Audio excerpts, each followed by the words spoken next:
Hello, and welcome to the Trusted Voices podcast. I'm Teresa Valerio Parrott, alongside Aaron Hennessy, and in each episode, we discuss the latest news and biggest issues facing higher education leaders through a communications lens. For these conversations, we'll be joined by a guest who will share their own experiences and perspectives. Hi, welcome to another episode of Trusted Voices. This is our second episode of the season, which means we're no longer welcoming you to the fall semester. We're in the fall semester. So, Erin, how's it going? This is the wrong month to ask that because I feel like I am holding on with my tiny little fingernails at this moment. But if I can make it to October, things are going to get a lot better. How is your fall semester? December. If we make it to October, then we're to your birthday month. Yes, we are. And when we make it to November, then we're to my birthday month. Yes, and then we're to the election. And yes. then, who knows? Let's see if we're going to ride this toboggan downhill. I don't think we have any choice. Nope. So let's go ahead and get started with what we're reading and what's going on in the world. Yeah, I am going to just throw this out there because while we were checking to make sure microphones worked and video was uploading and the dog wasn't barking, the GAO dropped their FAFSA autopsy, and it sounds pretty damning. A lot of these details were already out. There are new details that were included in this GAO report. I have had no time to read it, but I am sure that most of the higher ed trades will be covering it. I have the Inside Higher Ed story up in front of me right now. So just throwing a little wrench in things and letting you know that that is newly released this morning, which is something that I think is probably going to be enlightening and frustrating in equal measure. Excellent. Well, I have not yet read it because I was the one who needed to do a little adjusting with her login. So that's something that I can look forward to reading today. I will talk about something that I did read and I thought was really interesting. And there was a piece that was in the Cron that David Jesse wrote that was called "You Became a Mere Mortal. What Happens When Presidents Go Back to the Faculty?" And it was a positive piece.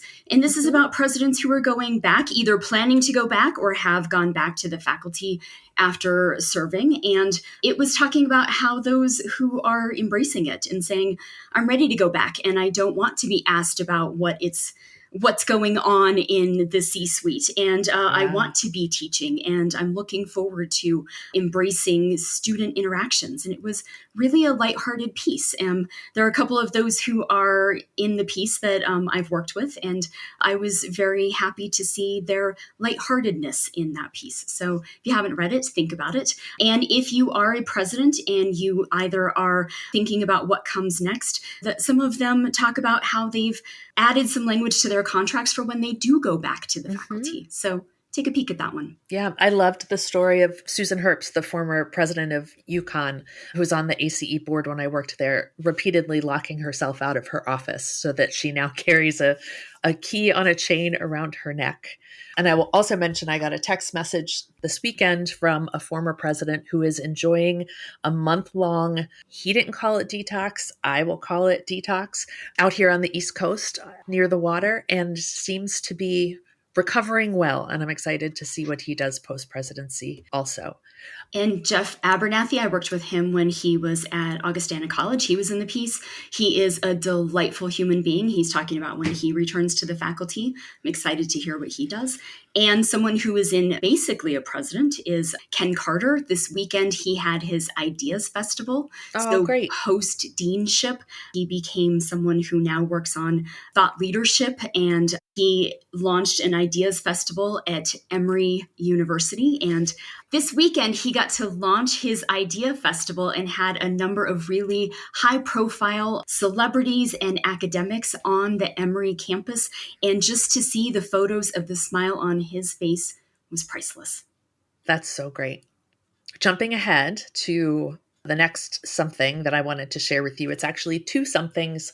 I feel a little bit like Teresa Parrott this morning when I say there are two stories that I looked at this week that are very focused on data and offering some new data that we can dig in to answer some of the questions that sort of hang over this era in higher education. The first is a new study that's out from New America that looks at whether or not Americans have actually lost faith in higher education, which is a conversation we go round and round and round about just between the two of us. And I don't know that there is necessarily an answer here, but what I love about this report and about this data is that there is nuance and there are questions being raised about what it actually means to say Americans have lost faith in higher education. What does faith mean? What does trust mean? So I think it's a really interesting read, and I would commend that to folks. And then the other bit of data, also in Inside Higher Ed, it's a very Inside Higher Ed week for me, is some information released on how pandemic era students are doing today. And probably not surprisingly, we see that those students who are in historically marginalized groups like LGBTQ, Black, Hispanic are struggling more than white cisgendered students, particularly with things around affording housing and Mm-hmm. affording food. So some very sobering data there that I encourage everybody to take a look at, and then to apply some of the takeaways there to their own campuses to make sure that we are doing everything we can to help these students get to and succeed in and graduate from our institutions. So those are two data stories that I enjoyed this week and hope folks will click over to. And they will, of course, be linked in the show notes, as are all the stories that we're talking about.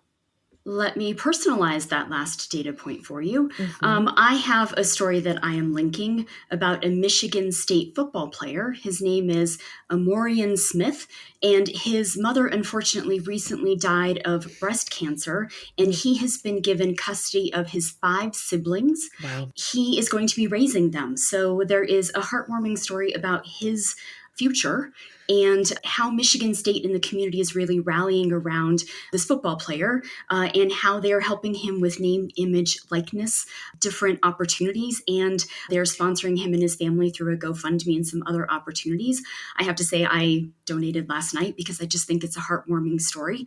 And I really like that the community is coming to help this football player so that the family stays together.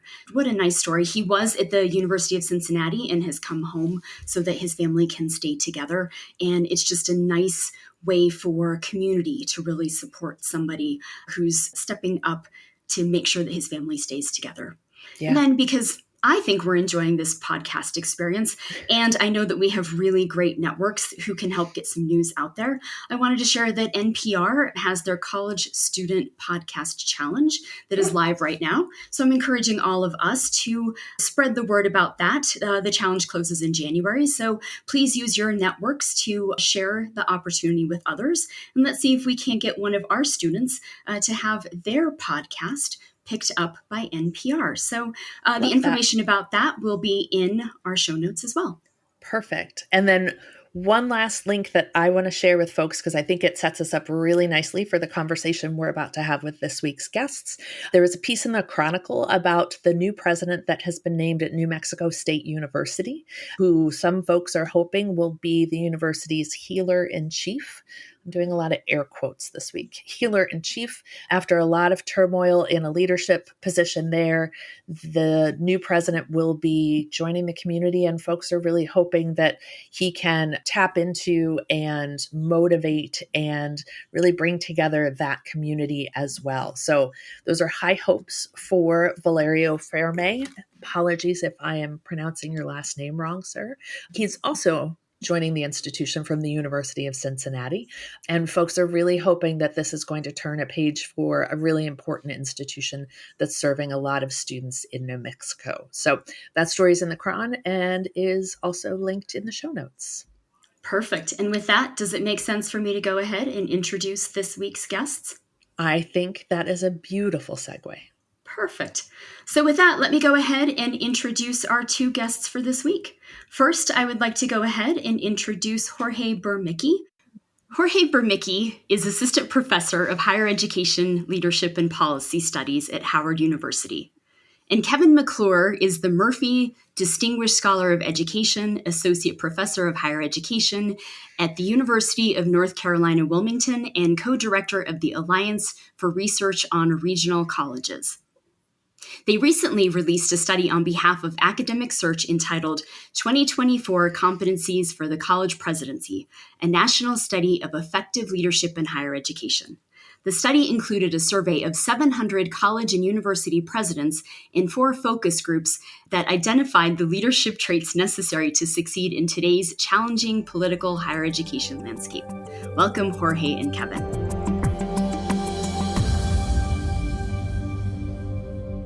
I have to begin by disclosing that I partnered with the two of you on the rollout of this report. And in having the honor of working alongside you, I was struck by how you personalized and humanized the survey and the focus group data in a way that felt as if you saw the presidents that we work with. You captured these positions that really focused once upon a time on management-based skills, and they now hinge on trust and resiliency and emotional intelligence. And I'd love for you to share a quick background on the report and why you don't see the identified competencies as leadership checklists, but instead as this constellation of skills whose saliencies rise and fall. To your point around kind of seeing presidents as people, I think is part of the fact that Jorge and I have been doing research with presidents for a really long time. And as part of that, we have had the opportunity to do a lot of interviews with presidents and other senior leaders in higher education. And so for us, it really isn't just a position. These are people we have gotten to know and have gotten to understand their backgrounds and their stories. We've had the privilege of talking to them in the midst of very real challenges, sometimes when they are in spaces around colleagues and around friends where they can be vulnerable, which is not necessarily something that all of them feel like they can do on the job. And so it makes it possible for us to very much see them as humans that, similar to other humans on the job, have needs and interests and things that get them, fired up, and things that they really struggle with on a personal and professional level. And so, I think that experience is really important anytime we're studying a population, and trying to draw some conclusions around who are the types of people that we would want to step into these roles. I think it really does help having a foundation already in understanding the types of folks that are in these positions and what they're facing, what they're encountering on the job. And Jorge, I know for you, it was really important that we not see this as a checklist, because I know the first time that we talked, I started by saying something about a checklist, and you were like, wait a minute, let's stop and talk about this differently. Why do we need to move away from thinking about, do you fit these criteria, and instead thinking about what does the moment need and how should we think about the rising and the falling of the different types of characteristics? That's a great follow-up question. And the reason why I do think is detrimental to leaders' development to focus on that checklist is because it's simple. We're all very different. We're all very different individuals with different training, with different educational backgrounds, with different contexts in which we're leading. So your checklist might be very different than the checklist that I need. And part of it comes from engaging in enough critical consciousness about understanding who are we within the context of the presidency, but who are we as individuals, and how do we cope with adversity in different ways? I think that one of the things that is very unique about this study is that, yes, we have a very comprehensive and robust survey, but we also made the effort to collect focus group data. And I think that gets at your question of why is it so human, is because we were able to get more granular in the focus groups about here are the preliminary findings that we saw with the survey responses, which were very strong, but here is how we get to operationalize how things like, for instance, resilience look like in the day-to-day of a college president. And the reason why it should not be treated as a checklist is because we definitely have data to say that there are different individuals, such as women and people of color, that perceive these competencies differently because they also told us that their journeys have been different, that the ways in which they have been treated by their field, by their colleagues, by their supervisors were different than perhaps their white male peers. And why do I say white male peers? Because the data has been very consistent about that is the majority individual who has occupied the presidency for the past, all of the decades. We can really go back. So there, it is worth pointing that out because, again, the checklist might be very different for you than it is for me. And really understanding individual backgrounds and context is critical to using this work effectively. The other piece of this that I'll add is, and this is somewhat of a personal vendetta. Yeah, I'm on LinkedIn a lot. Well, that may We're be making news here today. Mild-mannered Kevin McClure, scholar of the welcoming workplace, has a vendetta revealed on Trusted Voices. Go ahead. But, okay, so here it is. I'm on LinkedIn a lot, and so I am privy to the thousands of infographics around what leaders need to do. Here's what you need to do to be a good leader. Here's what you need to do to avoid a toxic workplace. This is what it looks like to be a supportive leader. And they're all just like a collection of keywords, build trust, be supportive, listen. It does a disservice, I think, to leaders and the complexity of the work that they're doing, most of whom I think have a pretty good understanding that these keywords matter. And it also, I think, does a disservice to those of us that are thinking about how we can develop our own leadership skills and develop future leaders because we don't talk about how. It's one thing to just tell someone, go be vulnerable. Go build trust. I think it's an entire matter, a very different matter to think about, okay, well, how do I do that in the context of my team at my institution that's facing these issues? Our study only does this in a partial way, but I think we're trying to complicate the idea that all you need to do is tell a leader, here is the thing that you need to go do, and instead pause and say, what does this look like in practice? What are some examples that we can point to? And how do we acknowledge the fact that this is hard? And it's a process, and it is a skill that takes time to cultivate. It's just not good enough, in my view, for any of us that care about leadership in higher ed to say, here are 6 things, go do them. Well, and I think, so this isn't one of the questions that we gave you, but this is important. When you talk about those infographics, what they really boil down to is be liked. Right? And what your survey and your report really says, your survey, your focus groups and your report boil down to is, and this is among your items, is make tough decisions. And as you just said, this is hard. And those are different. And that really is important, right? And I think it is different than some of these infographics that we see that are so flowery that are be liked. These are tough jobs, and we need to call it for that. Yeah, and what was really interesting is our data really underscored a prevalent perception on the part of the folks that we were speaking with and surveying that this is a job where it's not about being liked. Right. And in fact, they were very clear in recognizing that oftentimes they are doing things where they are not well liked, but they can still put a lot of work into relationship building. Right. And I can invest in this relationship with faculty and with students, even if we are going to disagree or they are going to be mad at me at points in time. And similarly, there was a very strong emphasis on this idea of building trust because they knew there was going to be conflict. And it's impossible for there not to be some sort of tension or conflict between these very different stakeholders who sometimes have different visions for where the university should be headed.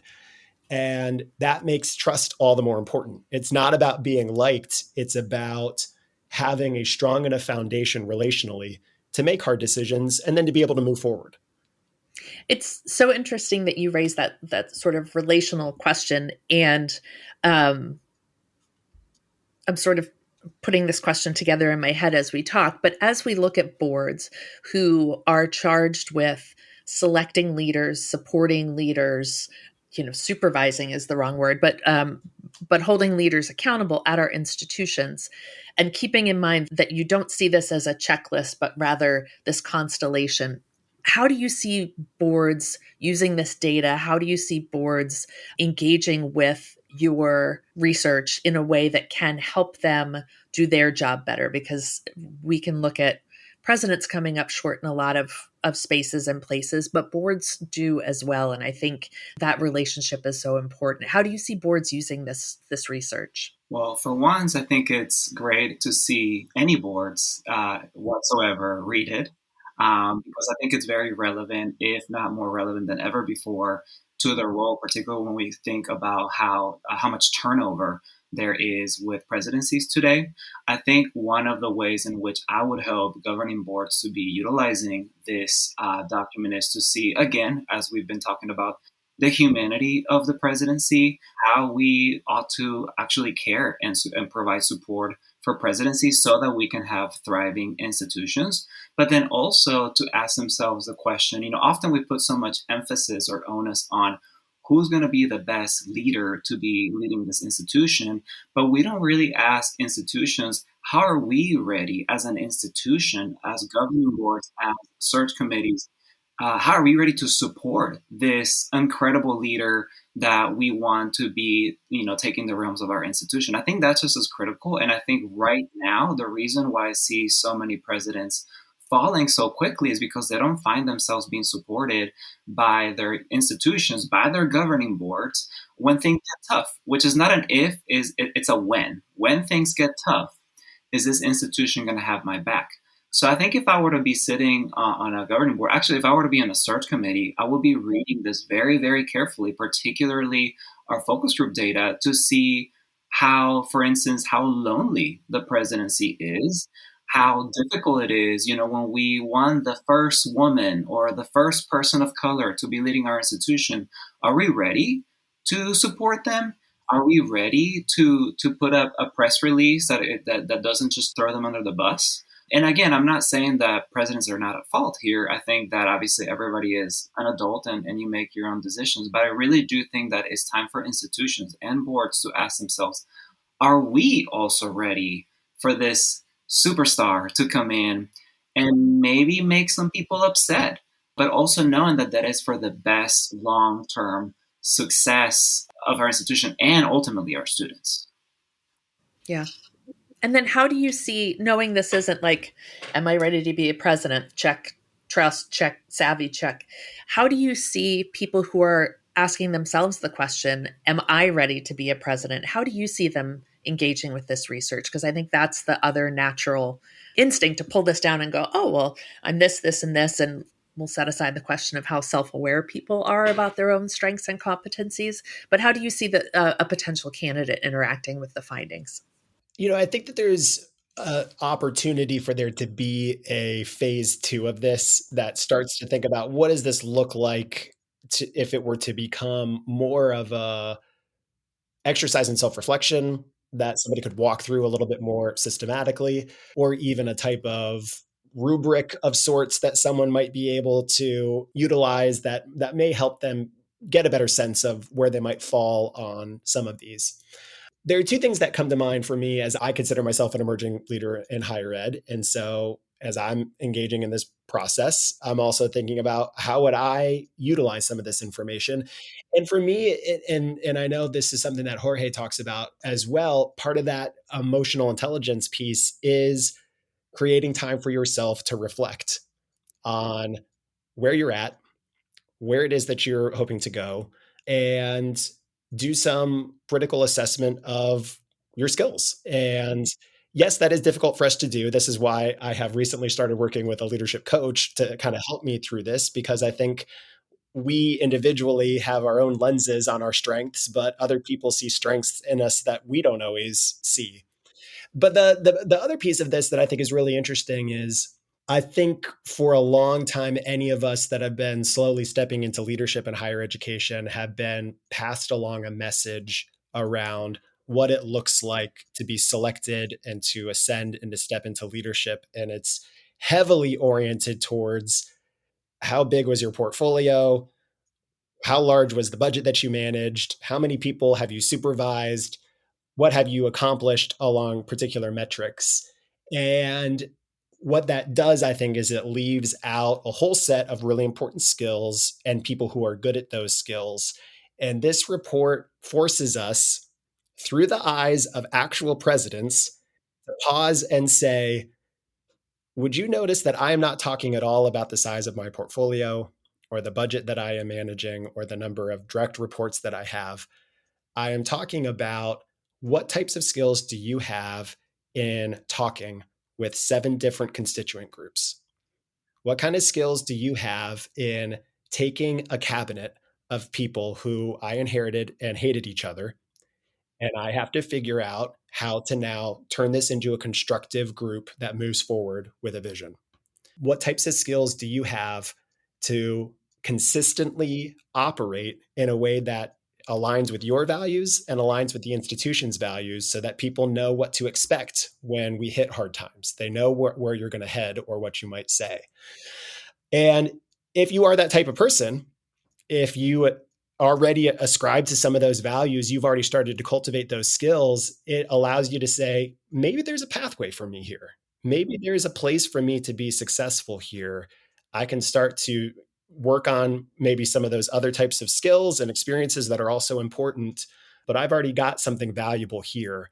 And this report helps to ensure that we're not going to lose out on some of that talent who may write themselves off because they maybe haven't notched some of those other kind of experiential hallmarks that we're expecting of folks. Yeah, that's so important. And I just want to quibble. I think you're well past emerging leader. I think you've emerged in the last couple of years, but I'm a big fan of working with leadership coaches and building our leadership muscles that way. I've done it. I'm thrilled that you're doing it as well. And Aaron, if I don't mind adding to your question, because I think that's a really important question.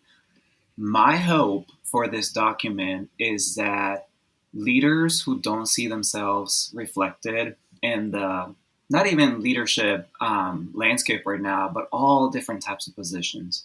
And I'm really talking about multiple identities and backgrounds. I hope that they find also hope in this document, that they see themselves heard and seen, because some of the data that we have here, I really don't think any other report or study has truly captured in this way. So I hope they're able to read through it, not necessarily even those that aspire to be presidents, but anybody who sees themselves as a leader, period, even outside of higher education, by the way, and say, wow, I have never been able to put into words what I was thinking or feeling. And now seeing them from a president who we think to be superhuman, it turns out that they're very human. And now there's a pathway for me, because I really, really do fear about this, and I'm not a fearful person in general, that we're losing out some of our best talent to other industries outside of higher education. And by the way, there's nothing wrong with that. I engage with consulting myself, and I think it's wonderful. And there's a lot of different ways to engage outside of higher education. But higher education changed my life.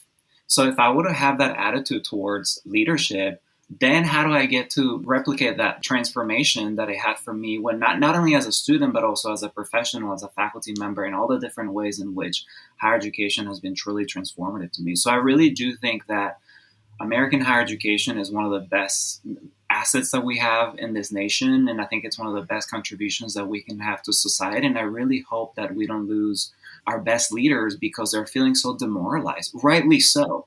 Yeah. And I think it's really critical to preserve that so that we can continue to impact students, leaders, professionals, faculty to do their best work. So I really do see it, not to be cheesy, as a document of hope, because we haven't been able to document these experiences in a way that is saying, you know what, there is a solution.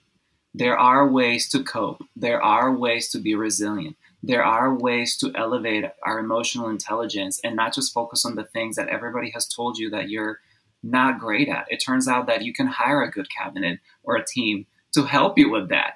And it turns out that our leaders are telling us that was one of the decisions that I regret, that I didn't get to start from scratch from week one and hire the cabinet that is going to bolster my skills, my experiences better. So there's a lot of opportunities for everybody, particularly those that don't see themselves represented in the leadership landscape, to get a confidence boost and see themselves seen and reflected.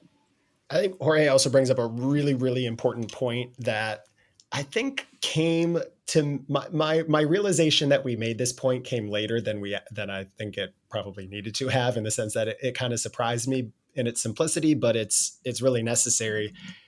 These days, especially, college and university presidents are kind of nodes in a network.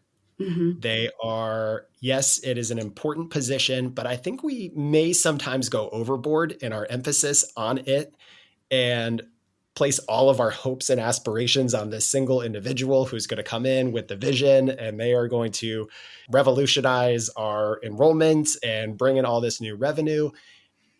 The message that we were just really clearly getting from the data over and over and over again was that these were folks that were coming in and trying to surround themselves with a really, really brilliant team of people. Mm. And it was through the team that they were able to achieve anything. And it was through the team that they were able to complement those areas where maybe they were not as strong. They were able to leverage strengths that they may have with someone else. And so they put a lot of time and effort into that process of working out those internal dynamics, bringing in the right people. And it helps us, therefore, I think, to relativize the college presidency and no longer, But we have so so long been talking. here's where I'm going to go to one of your other competencies, and that was communications. And one of the things that we stress pretty significantly is that the communicator doesn't always have to be the president.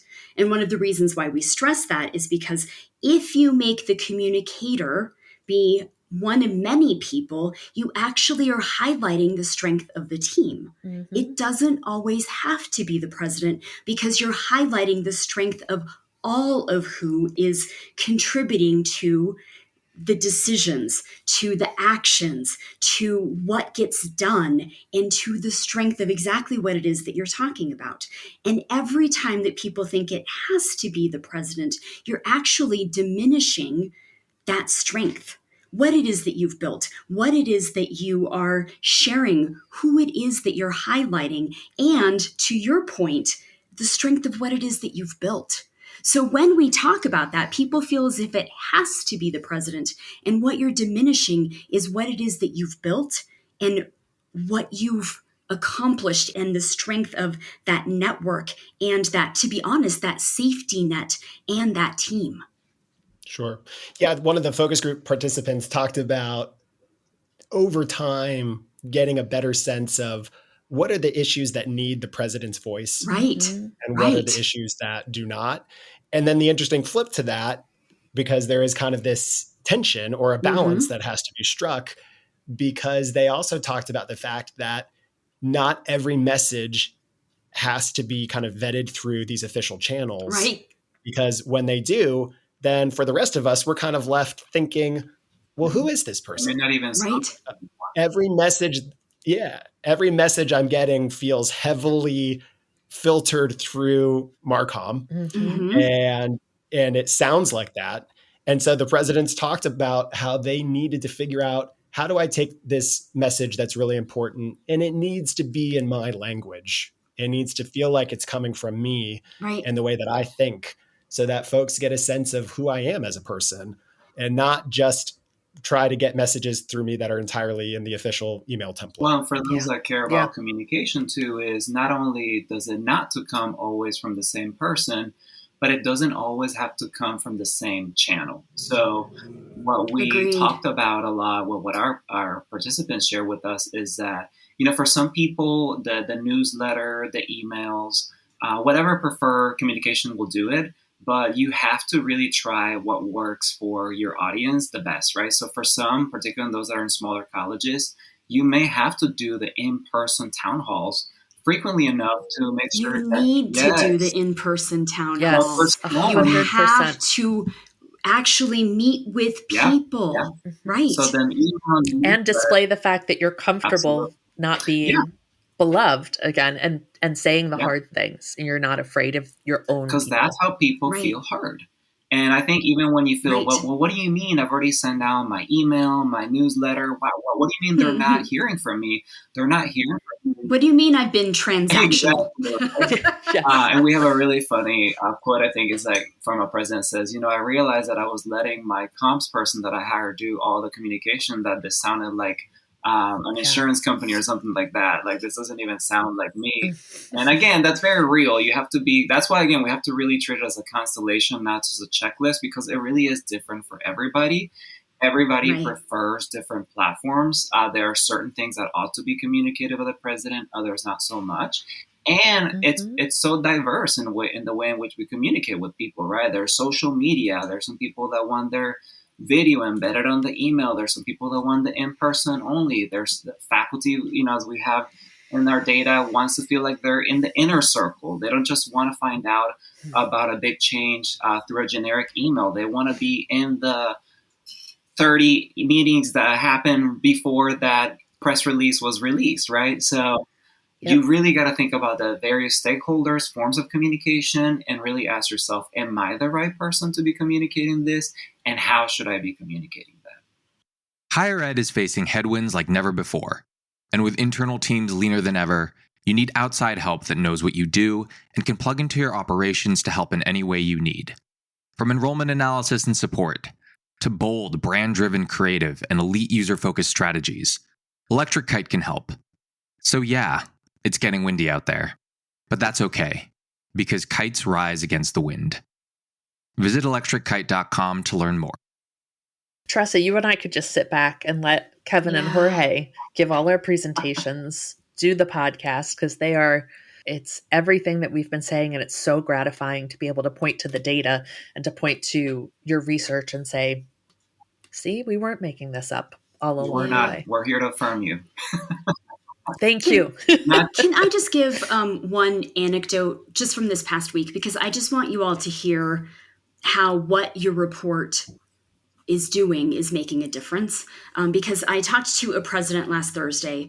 It's making a difference for her. She just had her annual review with her board. And I know that feels off cycle, but her board met this last weekend. And so she was using your report and some of the data in her discussion, because she raised the data point that women and presidents of color are more likely to feel that they need mastery of specific knowledge in areas to be effective at their institutions, and that presidents of color are often held to higher standards by their community than male and white peers. And that was really important to her, because as she had put together her own personal review, she had talked about where she had mastered things. She hadn't talked about where she had succeeded. Instead, it was about mastery. And she went back and she rewrote her own review, and she talked about that data, because she used that data to provide that context and then to rewrite her own goals for the coming year. So I just wanted to talk to you about that, because I think that your report is already making a difference, and it's already helping presidents to stop and say, wait a minute, how I am talking about what I've done and how I'm talking about what I'm going to do, it's already making a difference. And I think, as you saw in your data, it's already helping presidents to see, what do I need to be thinking about, either those who are aspiring to presidents or who are presidents. She looked at that list of professional development and she stopped and thought, I haven't put together a professional development list for myself as a president yet. As a sitting president, I used to have one. I don't have one now. I think that the application of what you've done is real. And I know we've already talked about what can some of the application be, but I just wanted you to know, I'm already hearing after a week, it just was released a week ago, that it's real. And I just wanted you to hear some of that, because I know for the women and presidents of color, they noticed. And I just wanted you to hear that and let you have that. And just, I'm curious if you dream about what some of that impact can be. And I know we talked about some of that too, but I just wanted to give you some of that feedback and let you hear that too. Well, that's just incredible to hear because it gives me more purpose and strength to keep doing this work. You know, the reality is that although I'm so glad that this was so impactful for this particular president, it also brings me back to saying we're so exhausted from seeing ourselves, Mm. from people questioning our credentials. We're exhausted from the good old line of like, yeah, we're leadership is not diverse. Like we're really exhausted from seeing the same rhetoric over and over because we're here. When I see that you can finally just change the narrative, you can have data to change the narrative of, you know what? Yes, I've worked really hard to master these skills because nobody else around you has been paying attention. And now I have all these assets that I can bring to my performance evaluation or whatever it is that we're talking about to say, not only am I working twice as hard as everybody else, but I bring a set of assets, a self-awareness that a lot of my peers simply don't have. And we know that our students, our demographics are shifting way faster than our leadership and way faster than our faculty and everybody else. So we owe it to them. We owe it to them to lift up leaders who are just simply exhausted and want to bring assets to the table. And a lot of it came as a result of decades of being questioned that you don't belong here, that you're just simply not good enough, and then you, on top of that, you overcome these barriers, and now you get to flip the narrative and just simply say enough is enough. Here's some data that shows that what I'm saying is not fake. This is not made up. This is not me being dramatic. This is not a political move. This is data. This is real. And I'm a transformed leader who can turn things around if, again, you support me. So I really feel like I'm dreaming big here because I really feel like this also serves as a wake-up call to those of us who say, well, none of these things impact me. You know, I'm doing just fine. Well, no, it will impact you because your leader will quit on you when things, turn out. They will. They will leave, or they'll just simply, we know what happens when things get crazy in higher ed, and then we're starting from scratch again, and nobody wants to start from scratch again. So I think that, for those of us who are feeling exhausted with being questioned about our credentials, about our accents, about our backgrounds, our hair, our skin color, whatever it is, this is data that you have to go up to your supervisor and say, this is not made up. I'm not being dramatic. And you need to do better. You really do need to do better. One of the challenges is that I think competencies and the notion of competency gets weaponized against women and leaders of color and leaders that are of other marginalized backgrounds. And they are obviously more readily viewed as not competent or not competent enough. And so I think we see kind of the vestiges of that in our data in the sense that across the board, women, presidents of color are rating that they have to be more competent in so many more things. The takeaway for us was basically for many of those respondents, everything was important all the time. And for them, there's almost a type of resilience that they had to develop that was heavily oriented towards competency, being competent in everything. I can't afford to not be viewed as competent because it's so quickly something that could be brought up and used against me. And so at the same time that the data is kind of pointing us in that direction and suggesting that to us, there's a conversation there to be had for all of us in higher ed, inclusive of boards, inclusive of faculty who can be a really hypercritical group when it comes to higher ed leadership. We have to think about the space that we create for leaders to develop, that they are going to come in with a certain set of strengths. That's great. And experiences that suggest to us that they're going to be good at this, but they're also going to come into this needing to develop. And we ought to allow them to do that. I understand, of course, that there are big mistakes that can be made. And there may be mistakes that say that lead us to say this person shouldn't be in charge anymore. So that's one category of thing. But there's a much larger category of thing, which is people need time to grow in the job. And it's particularly important, I think, for women and for marginalized leaders, broadly speaking, to be allowed to develop and be afforded opportunities for professional development. Because otherwise, I think the message that they are getting over and over and over again, and what they are experiencing over and over again, is that they are not allowed to admit that they need to grow in certain areas. There is no affordance for them to be imperfect. And again, that vastly reduces the talent on which we can draw. It does a disservice to our institutions. And I think it's just not really consistent with leadership theory, this idea that we want people who are in process, that are able to grow and learn and to be thinking about that all the time. We just have to make sure that there's space for it to happen. Yeah, that's such an important point. And I've said this to Teresa before, growing up in higher education, I used to look at presidents as these outsized figures who were different and special. And I don't know, were born in suits and with cabinets and budgets in the cradle with them. And it's so important that we stop looking at people like that, that we look at them as human, that we look at them, as you said, Kevin, as in process. And we need to make sure that we can tell our leaders that it's okay for you to be that and give themselves room for that. And I think it's all so of a piece with the rest of the work that you're doing right now, Kevin, particularly on the Caring University and how we build workplaces that are humane, sustainable, offer a living wage, offer living, I hate to say work-life balance, but offer an opportunity to have a life in addition to your work.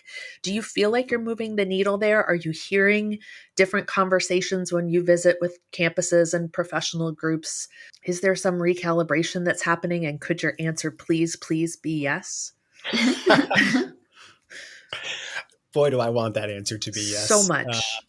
The conclusion that I've come to with this, because I grapple with this question a lot, is the needle is moving, but it's moving, I think, in very different ways on different campuses. There are pockets of movement within a given unit or at a given institution. And so the collective experience for most people is that the needle is not moving because it's maybe just kind of twitching for them. Yeah. We're not at a place, I think, where we can look and see that there has been sweeping change, but change is happening. And we might just need to give it a little bit of time to get to that point. But the other piece of this is we need to be doing more. We need to be acting more. Yeah. We have a set of concepts that are incredibly helpful. We've got good data at this point that helps us understand the nature of problems.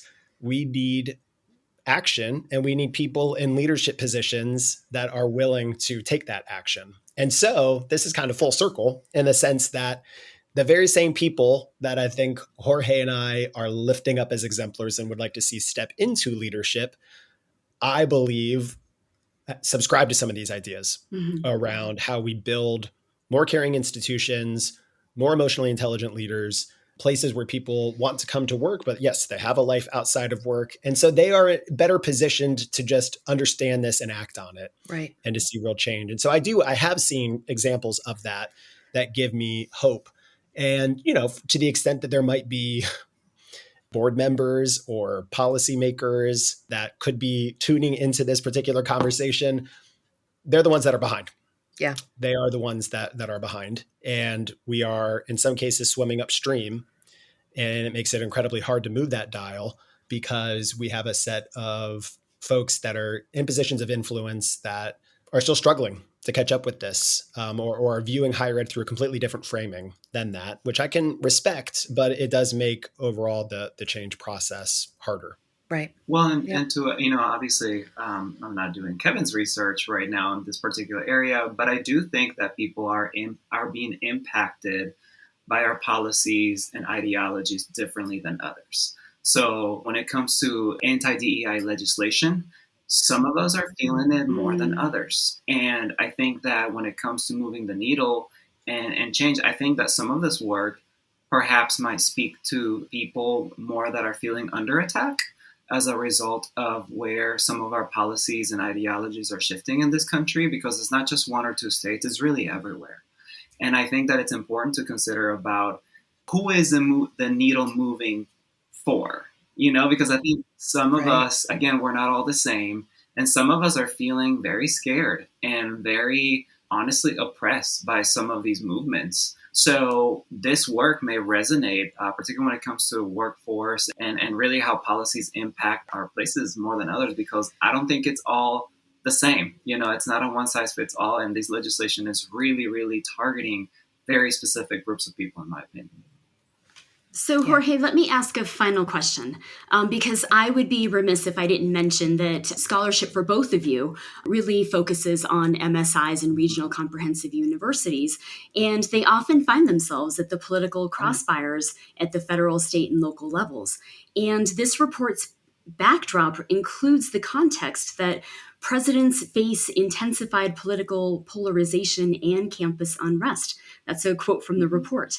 Yet many boards and leaders are trying to find safer spaces for their institutions and leaders, even if it means underperforming on mission. That's my take.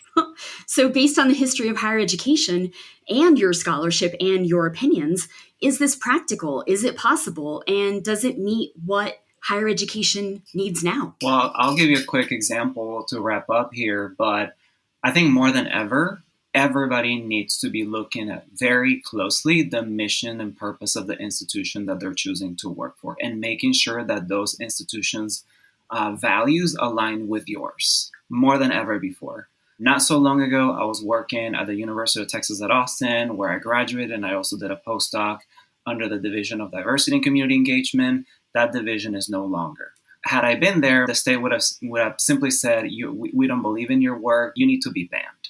Now I'm at an HBCU, private HBCU in Washington, D.C., and I feel completely embraced to do this kind of work that I consider to be aligned with my core values. So when I hear my colleagues from my not so long ago institution hearing the things that they're going through, I'm currently going through pieces where there's institutions that are public, that are under states that are having very tough DEI bans, and they're telling us that we can't publish this because it might jeopardize our jobs, it might jeopardize funding, which we don't want to touch. We're already underfunded, so imagine if you say no more funding. So more than ever before, to wrap up here, I think is some people, yes, say, I want to be a leader, I want to be a college president, but where? And where do you want to make that? Because you shouldn't just take the first offer, not that anybody does this really, but you should really be thinking about, is this institution aligning with my core values? Because you will get to a cross point where if it doesn't, you're going to have to make some really, really tough decisions that just don't feel good. I can't imagine doing my work without talking about matters of equity and social justice. I really can't. I would have to completely reinvent myself. And because of that, I tell myself, well, I'm very grateful to be at an institution that only embraces that, because historically this institution has been about those core values. So that's a good fit. And things change. So particularly when it comes to public institutions, I think this is a huge question because legislation changes and elected officials also change. But I really feel like ultimately you should always stick with your core values and make decisions based on that, because otherwise you're going to regret it. And public education matters, 100%. right? Like there's the balance 100%. between the two of those, right? It's so hard these days. It's incredibly hard. And there was not a separate kind of competency area that Jorge and I pulled out connected to this idea of being able to navigate politics. Right. But I do think that a lot of the underlying skills that we are trying to highlight are incredibly effective and helpful in this moment. Yes. When we are thinking about, how am I developing trust capital? How am I communicating to different stakeholder groups with messages that make sense to them? Am I willing to make courageous choices and explain the why behind it? I think all of these are really, really helpful in this current moment right now. Yeah, that's all politics. Small p. That's all politics. Yeah, all politics. That said, I think it is entirely possible for a very good leader to be at an institution that they believe in the mission, and the politics for them personally are not tenable. Yeah. Right. And they are doing the best that they can in some cases to follow through on commitments that they have made. They are trying to follow through on a contract. In some cases, they want to do right by the institution. They want to see it be successful. And at the same time, they hate the politics of this place. Mm-hmm. Right. And we have to understand that that could be the reality. We are still going to need people that are leading institutions in places where the politics are broken. And there are going to be some that I think have a special skill set for helping institutions kind of navigate that space. But we also have to be prepared that we are going to lose people. They are going to step down, and when we ask them about it and they explain why, it will make a lot of sense to anybody who's willing to sit and listen why they did that, because it was an impossible position to be in. It's the courageous decision making that you all talk about. Yep. And we have to. No, sorry, go ahead, Kevin. I can't fault an individual who has tried really hard to steward an institution, do right by the folks there, and also be in the midst of policies that they really disagree with, but they're being forced to implement. Mm-hmm. And they're probably only going to be able to do that for so long. I agree. Before it does kind of eat at them personally. But I think all of us in higher ed need to be able to disentangle the individual from the context to some extent. We want things from the individual that I think are asking too much in some cases. I agree with Jorge. We want people that are leading with their values, that are making choices based on their values, but things change and they could change very quickly. When that happens to be the case, we need to understand what the context is that's causing things and not necessarily always put it on the individual as being the root cause of some of these. Yeah. And I think this is a conversation I'm having with a couple of friends in my personal life as we all sort of get to this very august age of 50 and move forward from there, and thinking about recalibrating our work as a job and not as a calling, not as something that requires these enormous sacrifices. And it sort of goes hand in hand with rethinking the president as a normal person. Let's rethink the presidency as a job, and let's stop ascribing these enormous moral failures when people say, this isn't tenable. It isn't good for me or my family. It's not something, I tried it and I'm not great at it, or I don't enjoy it and I want to go. And this sort of circles back to the conversation Tressa and I had before you joined us. I want to go back to the faculty. That's what I love to do. That's where I can really have an impact. And I stepped in and I did this for a while, and I was successful in some areas, less successful in others. I'm still a good person. My dog still is excited to see me when I get home. And I'm done with this. And it's not a failing. It is a stepping out to allow other things to happen in my career and the career of others. So you all are going to get very quickly a second Kevin McClure vendetta, okay? Which is, first of all, we've made a big fuss. First of all, we have made a big fuss around declining tenures of presidents. Yes. I happen to think that if you've got a president that does great work in 5 years, perfect. Yeah. That's okay. This idea that we need folks that are in this job for a decade or longer, and they become the embodiment of the institution was a problem. I think that's unhealthy, P.S. Absolutely. And I've said that always. It's unhealthy. I think you should have be, a separation. I think the goal is not to go out in a pine box, right? You should not be one and the same. It's unhealthy. Go ahead. I have a piece on this. It's already been written. It's out there. Your Marcom listeners are probably not going to love this, but I really don't like the idea of the president being the institutional cheerleader. I don't either. I have a piece on that too. It's out there. Dressed up and the colors all the time. If that's what they want to do, that's their personality. I love it. Go for it. Idea that they have a person. They hold a title. Those are two separate things. They're separate, that they have to be out there at every event, and they have to be just the constant presence in social media and waving the pom-poms the whole time. I think it's too much to ask of the vast majority of people. And you might have someone too much to ask of anybody, because here's the thing. When the stuff hits the fan, right, the person isn't allowed to be a person. We can't separate them because we have allowed them to merge into one. And that means that when the stuff hits the fan, the person goes down with the title. We haven't allowed them to be two separate entities. Yep. And then we say, what happened? What happened is we merged them ourselves. Yep. We've done that to them. Or they've done that to themselves. And it's not sustainable. It's not. I wouldn't ever want to be in a job where I can't go to the grocery store in sweats. And we need to stop putting these folks in these sort of minor celebrity slots. It doesn't make sense. I wrote a piece about this, and I had to tell you, I got holy hell when it came out from presidents and from Marcom people because they vehemently disagreed. And that is a hill I'm willing to die on. We need to allow people to be people, and we need to let people have lives. To your point, we need to give them space. And at the point that we don't allow a title and a person to have space, we've set them up for failure, and we do that ourselves. Sounds to me families and friends and communities of origin. I think it's too much. Mm-hmm. It will be interesting and fascinating to do more work on the impact that it also has on their loved ones and close allies, because I think that's also something to consider. Yeah. Right. I think Teresa's a little more worked up about your vendetta than you are, Kevin.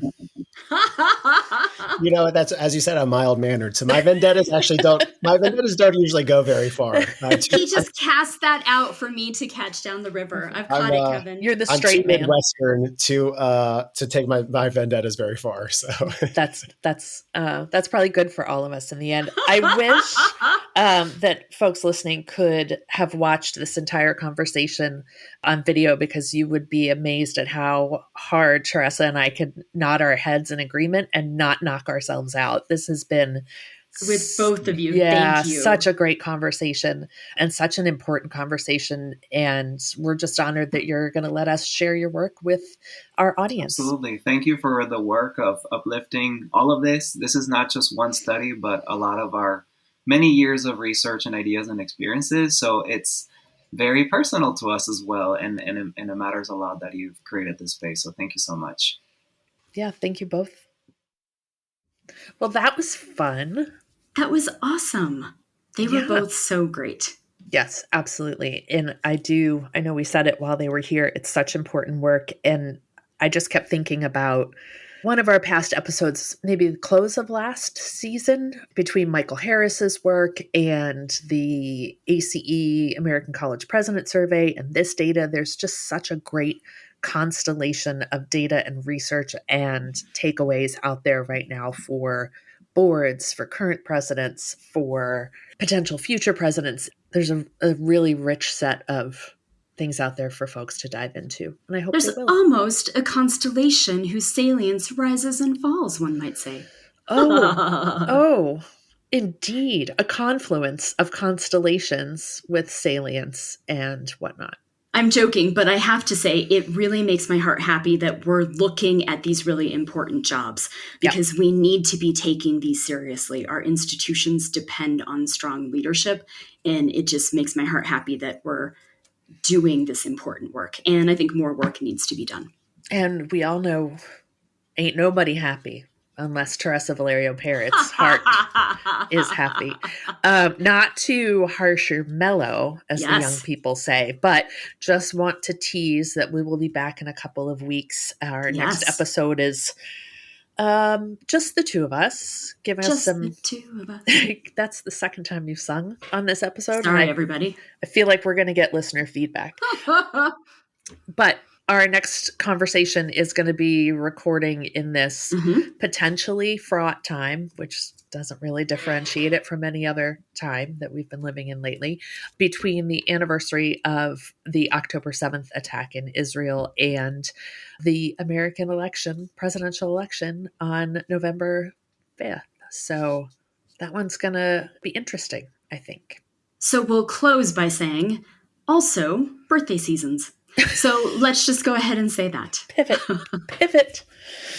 So thank you, everybody, for joining us. We're super pleased that you were here to hear us talk to two scholars that we respect and talking about very important issues. And as always, we appreciate you spending time with us. Thank you. Thank you. See you soon. Bye-bye. Thank you for joining us for this episode. You can find links in the show notes to the topics and articles referenced, as well as a copy of the show's transcript on the Volt website, voltedu.com. Remember that you can always contact us with feedback, questions, or guest suggestions at trustedvoices@tvpcommunications.com. Be sure to follow Trusted Voices wherever you get your podcasts, and we invite you to check out Higher Voltage, another podcast on the Volt Network that is hosted by our great friend Kevin Tyler. Kevin explores the evolution of higher education that is happening right before our very eyes. Until next time, thanks to Aaron Hennessy, DJ Housechild, Aaron Stern, Nicole Reed, and the Volt team for a great episode, and thank you for listening.